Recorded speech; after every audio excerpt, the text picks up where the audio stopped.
pamangkin. Amen po ba? Ayan, at syempre, pagbati po sa ating mga kaguruan, mga kalanayan, sa ating mga estudyante na mga naririto, ganun din, sa mga kamalipon, ang ating Santa Ana, kasama ko po ang ating miyembro at tayo sa mga barangay na Santa Ana, kay Kalawag Boss, si Kalawag, palakpakan po natin. At ganun din po ang ating nagkakawag, Jojo Leon, palakpakan po natin. Ito na po ang Jojo. Ayan, kami po yung mga umiikot, kanina po po, ito na po yung huli namin venue ng ating Brigada Eskwela. Natutuwa po kami na ang pangalang barangay ng Santa Ana ay naging kabahagi ng mga proyekto ng mga paaralan. Alam nyo, ang barangay Santa Ana po ay hindi po sponsor, hindi siya kung ano man. Ang pangalang barangay ng Santa Ana po ay kapartner ng ating paaralan, kapartner ng mga magulang, kapartner po ng mga kabataan sa paghahatid po ng servisyo para sa kalahatan po ng ating mga kabarangay. Alam ko, nagpalit po tayo ng pamunuan dito sa ating lugar, pero very thankful po ako na si Ma'am Rivera noon, ay talagang napakasikasi, at alam ko, ang ating bagong pamunuan ay mas masikasi pa ang ibibigay po at may maghahagi po para sa ating eskwelahan. Kaya palapakan po natin at i-welcome ang ating bagong principal, kay Ma'am Lori Romero. Yan, palapakan po natin. At sa lahat po ng ating mga kaguruan, congratulations po sa isang successful na Brigada Eskwela. At lagi po ninyong nakatandaan ang barangay sa nanin. Narito lamang po sa inyong mga pangangailangan. At alam po sa darating na July 25, ma'am, may ano po sila po ba? July 25.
Maraming salamat po and congratulations sa Sisang Bayan Elementary School. Picture daw po muna, ma'am. Dali mo naman po. With the nagano po. Hello, sir. Para po magpo-point 5 daw po kayo ka. Kaya palakpakan muli natin ang ating kapitana na napaka-supportive talaga. Nagawa dyan. Nagawa dyan.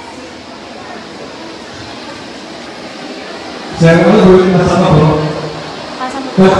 Pasa mo na lang. Okay.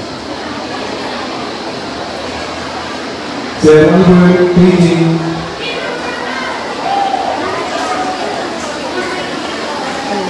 May video po. Live tsaka Saan ba sila harap? Dito? Grade 1, grade 2, grade 5, grade 6. Pag-isort ba? Okay, isort ba? Po naman, aling mo mga si Pag-irin. At ngayon po sa barangay sa tayo, nabawalan po na bawang eskwelahan. Ang ating pamalang barangay sa tayo na financial assistance. Pagdagdag po ninyo sa pagbili ng mga cleaning materials, sa mga paint materials, sa mga... Ayan, thank you po, Sir Soro. Ayan, sa huli, maraming salamat po at wala pong kikilos na masama. Okay ba? Saan po malaya? Tatayo na lang po ba sila? Tayo po tayo lahat. O, pwede po kumilos sa masama. Okay. Okay, ready po? Okay, so tayo na tayo